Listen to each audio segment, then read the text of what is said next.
Welcome to our panel. My name is Elena. I'm from Presto. Presto is a Singapore-based algo trading company.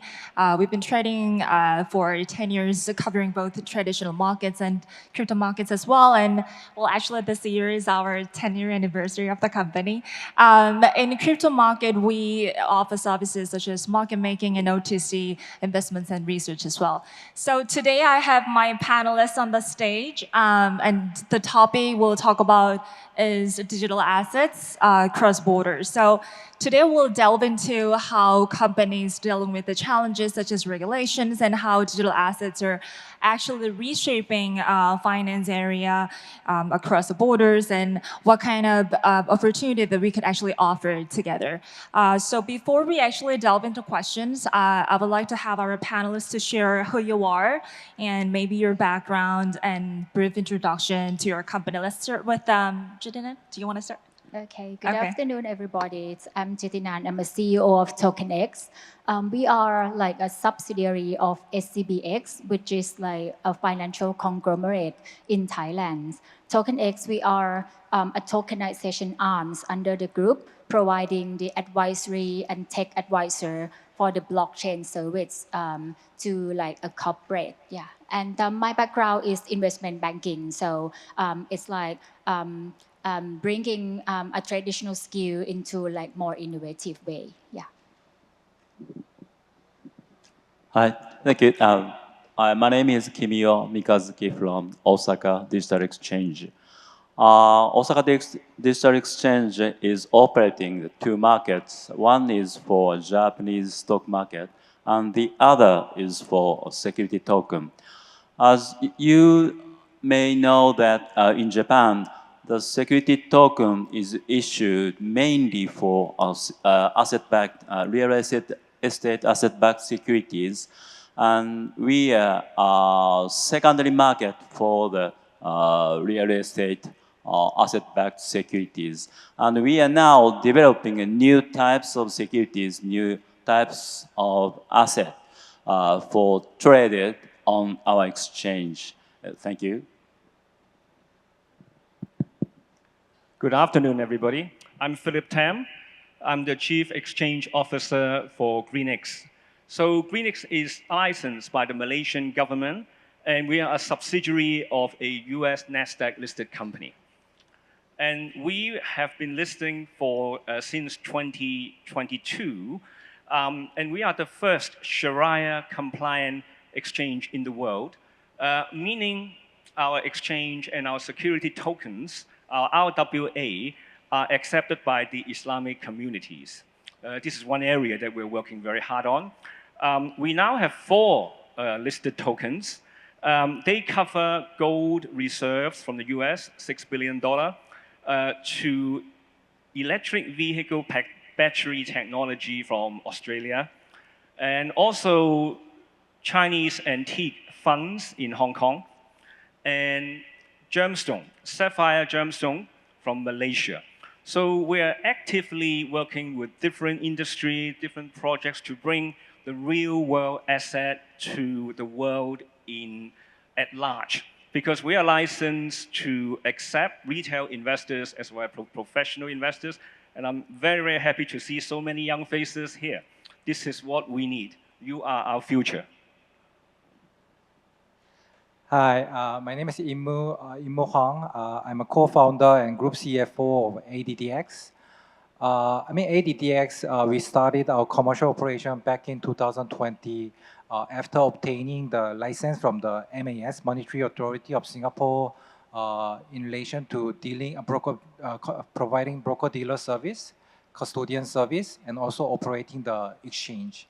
Ever since then, we have actually conducted more than 90 to 100 tokenization projects, covering various asset classes, all the way from venture capital fund, private equity funds, at the same time hedge funds, private credit fund, this kind of private markets fund space, but also fixed income products, the wholesale bond or short-term credit product like commercial papers issued by financial institutions and also listed company, also SMEs across the region in Asia. Also, we provide services about pre-IPO secondaries market. So we also deal in the equities, shares of the private companies, also the structured products. So we are multi-asset platform because where we started is really to democratize the private market using the DLT as a backbone tech infrastructure, so that we can actually offer this kind of private market investment to the broader audience, broader investor pool. Nice to meet you. My name is Jay Kim, CEO of Mekong Digital Exchange in Cambodia. Cambodian government launched the regulatory sandbox of blockchain industry May last year, and we got the permission to participate in this sandbox July this year. So we are one of the only two regulated exchanges in Cambodia. So we are listing 24 cryptocurrencies, including 2 local projects, and then we provide a spot and futures trading product and another additional product like staking, investment, and automated trading solutions as well. Even though we are based on Cambodia, we aim to be a global exchange, allowing not only for local, but also foreigners can use our services after passing the KYC. Thank you. Thank you for your introduction. So, as all of you actually figured out, we're all from different countries. So I think it would have been nice, actually, if we can share our market environment in all of our different countries, and also to share. If it would be nice to share, what kind of challenges that you're dealing with, and what kind of opportunities that actually you're looking for in your market condition. So let's start with Jitinan again. Okay, thank you, lady first. For the when we talk about like the overall market in Thailand, actually, there's like younger people who are interested in like trading cryptocurrency, purely kind of trading or speculations. But when we talk about the RWA having the underlyings, I think the traditional people or the real investor do not quite familiar with what is blockchain, what is token. So we still need times to educate, to make them confidence that it's like regulated and it's real for the market. And when we talk about the RWA, I think it's not only about the law and regulations in relation to the digital asset, but it's also the embedded law and regulations for the underlying as well. So we need to understand how to make the token backed by the real world assets enforceable according to the law and regulations, especially in each country have the different way of interpretations of the law and regulations as well. So, and another challenge, it would be like a liquidity, because for the speculations, you may expect to have like a very high liquidity. But when you talk about the RWA, some underlyings, investor want to like hold, invest in the long term, but not a trading. So we need to understand what kind of the underlying that suit with each particular group of the investor. Yeah.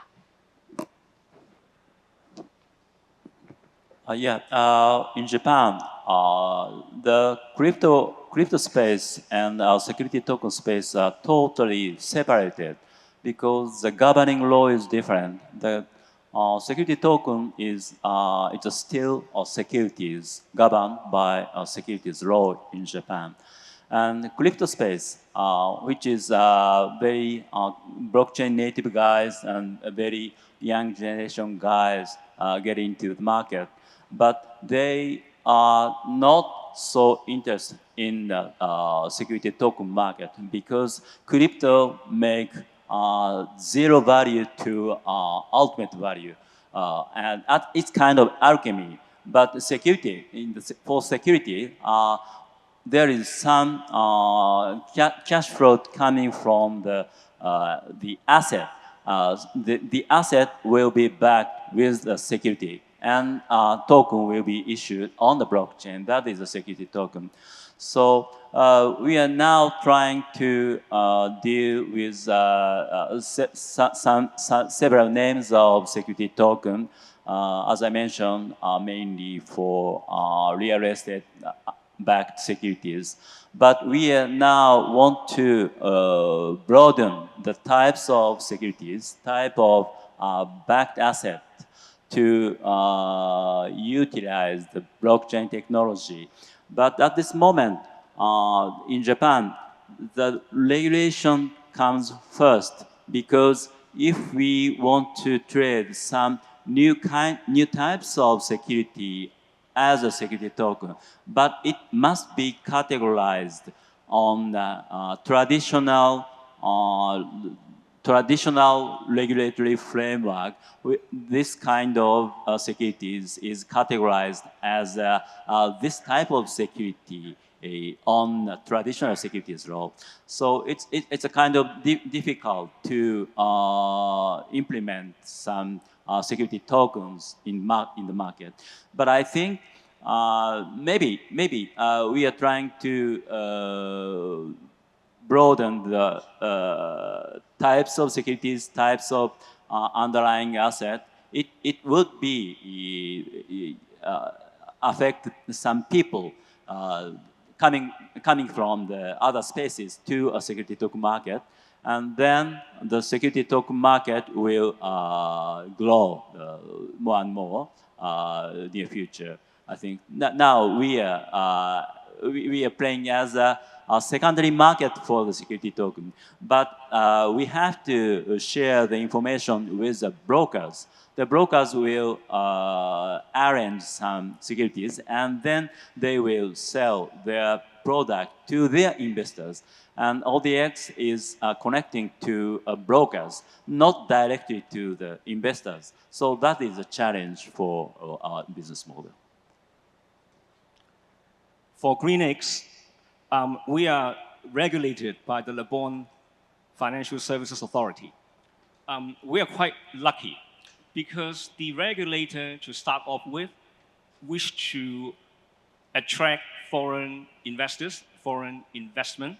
So we started off with a page that is focused on international trade. So we are one of the few exchanges that are self-regulated. But of course, we work very closely with the regulator. And I cannot agree with Mr. Kim more this morning when he said about investor protection. That is the first thing we do.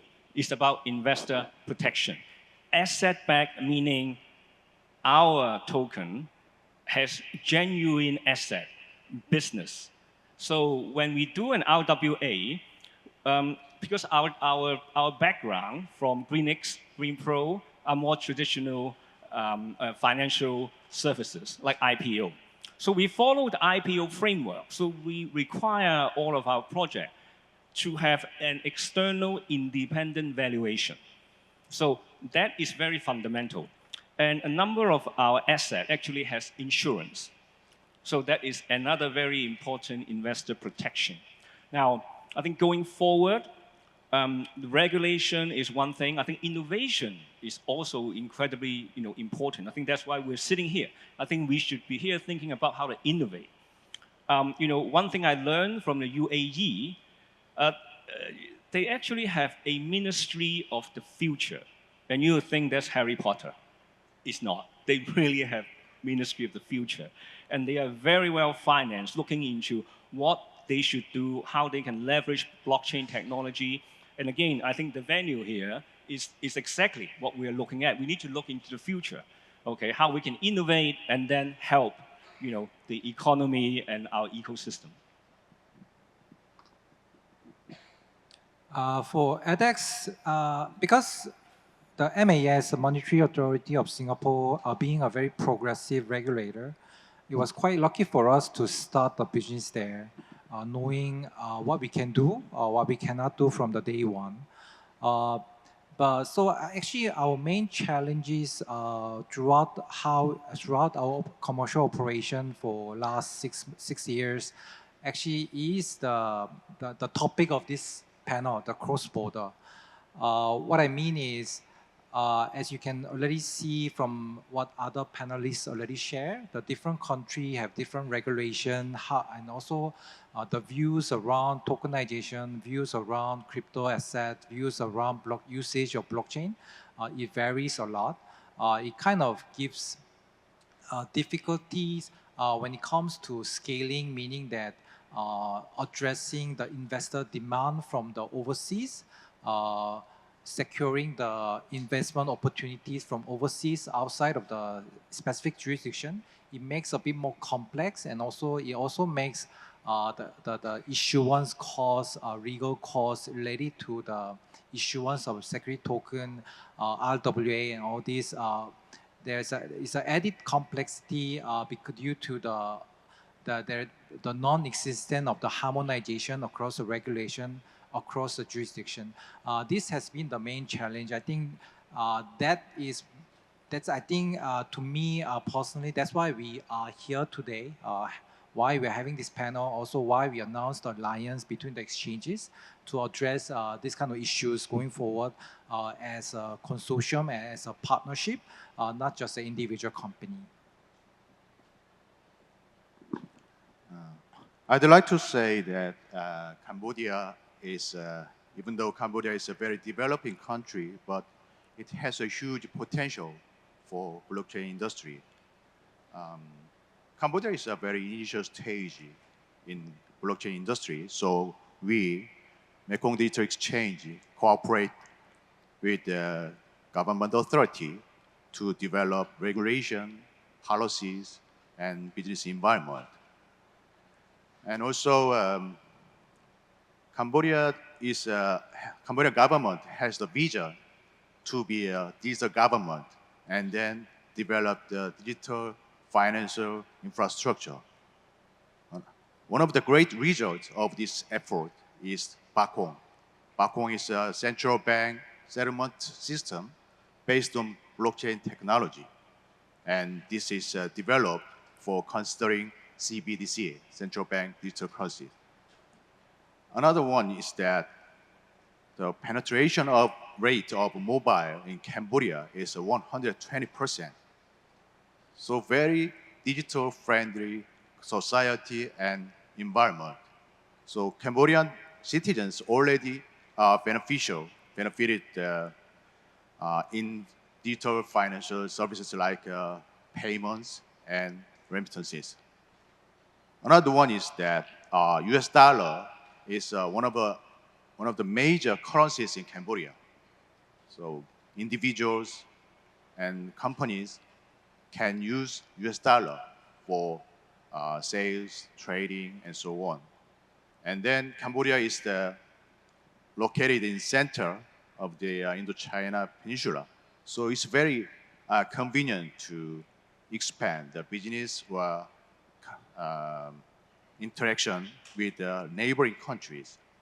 So I hope many you guys, many companies and many people visit Cambodia to look around how convenient and how much potential of the blockchain industry in Cambodia.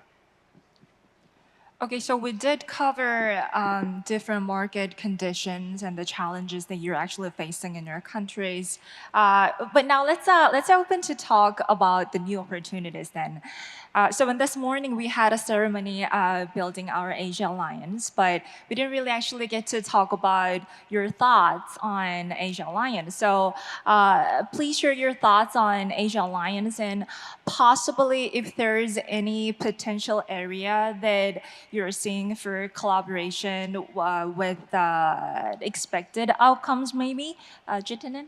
Sorry, I just keep calling your name. Thank you. First of all, it's very honored to be here with a gentleman and like-minded individuals and company who would like to drive the digital market ecosystem forward sustainably. And as mentioned, for Token X, we are focusing on primary markets, but we have a sister company doing like secondary market as well. So I do aims to share like my experience, practice, and also would like to listen to like other country framework and practice and trying to collaborate, because I think one of the effective way to find something in common or harmonize the legal frameworks is to understand practice of each country. And I think it would be a good thing if we can have an opportunity to drive or to share the idea in the early market situation, so that the law and regulations or the practice could be like in favor or more supportive for the business operator to drive the market or to drive our business towards the success together. Yeah. Yes, I think, as I mentioned, we are now taking a broker's model. So initially, the blockchain technology must reject the intermediary. That's the nature of the blockchain. So we are securities firms, and as well as ATS, RMO in the globe. So the blockchain technology potentially remove those intermediary, the issuer, and to connect issuer and investors directly. That's the point. But I think now in Japan, we are now connecting to brokerage firms as a securities company, and the securities companies will acquire the investors. That's the very traditional model. But we have to think about that model inside Japan. From the perspective of global transaction, we have to, first we have to share our knowledge or environment of the regulatory framework in each country, and then we will think that how we can collaborate with the same security token can be traded each exchanges. That is the ultimate purpose of our alliance. But it must be somehow, because as somebody mentioned, that there is some securities law. Yeah, each country has each securities law. So we have to understand the situation, regulatory framework situation, and then we have to find a way to collaborate. And the security token should be traded globally, I think. Thank you. I completely agree with what you have just suggested. I see one of the main things that around different countries need to do is education and training, okay, and giving the younger generation a real understanding of what blockchain can do, not just about cryptocurrency. We've actually started, working with the Dubai Blockchain Center, Indonesia Blockchain Center, and doing training sessions in universities, okay, for lecturers, postgraduates, okay, and students, to let them understand what blockchain can do, what a trustless system, what a distributed ledger can do to take away the middleman. Take away the middleman meaning taking the cost down, more efficient, and you can scale. I think this is one thing I think we collectively can do in our own respective countries. Secondly, secondary is the actual real asset. We need to tell the world the token coming from us have real valuation, real meaning. They have real asset, not an air coin. I think that is, we have to be the gatekeeper there. Okay. At the same time, it has to be easy as well. It cannot be just compliance, compliance, compliance. We do the compliance, right? And then the investor, a user, can have, a trustless system. they can do it via a central exchange, a DeFi exchange. It's the same. I think that's what we would like to, work for going forward. I echo what my fellow panelists just mentioned. As I mentioned earlier, this non-harmonization of the regulation in different countries, it itself is creating massive impact when it comes to adoption of this tokenization, RWA, this some new tech innovation that we are talking about now.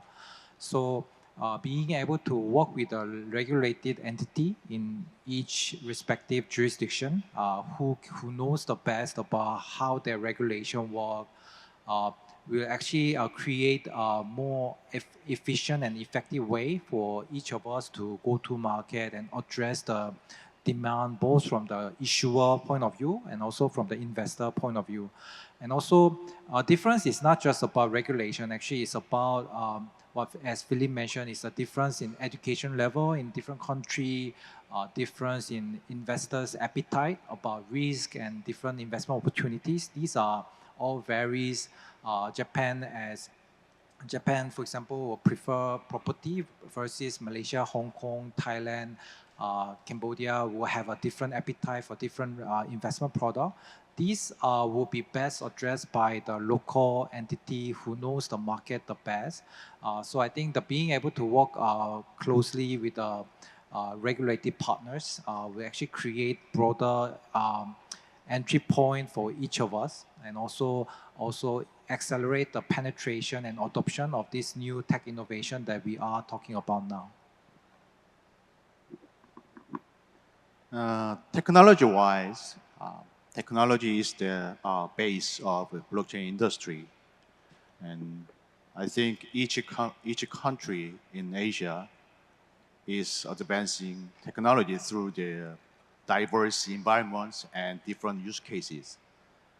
So I think through this alliance, you can share different experiences, know-hows, and we can also do the joint development, and it can improve and achieve the technological innovation and progress. And another one is liquidity. I'd like to say that liquidity is a very crucial factor for cryptocurrency business, especially for small and creative startups. So through the alliance, we can handle this liquidity issue and encourage many innovative startups to enter our market, cryptocurrency and blockchain industry market. So the time's almost up. So before we're closing the discussion, if you have any last comment, any final remarks that you have, please share with the audience. Let's start with Jidinen. Okay, I think all we talk about is the difference. And I think the difference is the highlight of the value of having the alliance for now. And I do hope that we can working as we work together to come up with certain common standard or common practice and drive the market forward. And the market should interconnect easily, and do hope that the token that we create can flow smoothly for various countries and various platforms. Yeah, very contradictory saying that we have to compliant with regulation in each country, but I think that the BlackRock MMF fund below showed that it is issued on the public blockchain. At this moment, the number, the amount of issuance, the amount of the minimum amount to be bought is limited, 500 million. But actually, this kind of product can be traded anywhere. So at this moment, the whitelisted wallet can be participate in the trade. But actually, this type of securities emerged when people will buy this product from the crypto space, and then they will bring them into a DeFi space. But it is not regulated. So we have to think very contradictory. But I think issuing the token on the public blockchain and trade it anywhere, that is the solution. So we think that how to regulate when we issue the tokens on the public blockchains and trade it globally, it is the issue, and we should think about that to develop our market globally. I think that's a very good suggestion to explore that. My suggestion is like this, since we're here as an alliance, maybe we can start ourselves with our own sandbox. Okay, we can take some tokens, our best, the better ones, and we can do our own sandbox. And then go back with results and talk to our respective regulators to see what, results comes out, what we think, how we can improve, what we didn't do too well. I think Mr. Kim already showed us, because last year we were talking about over lunch about a regional alliance. So 1 year later, we're all sitting here, he's done it. So maybe the suggestion we have this year, same time next year, we've done it next year. As the time is already up, I'll keep it short. I echo what everybody else shared. This idea about having our own mini sandbox will be quite interesting. Also, it was very great to see the passion of Busan as a city has around the innovation and blockchain. It was very interesting to see that. So I really hope to continue the dialogue as an alliance going forward. I'm very happy and honored to be a member of Asian Blockchain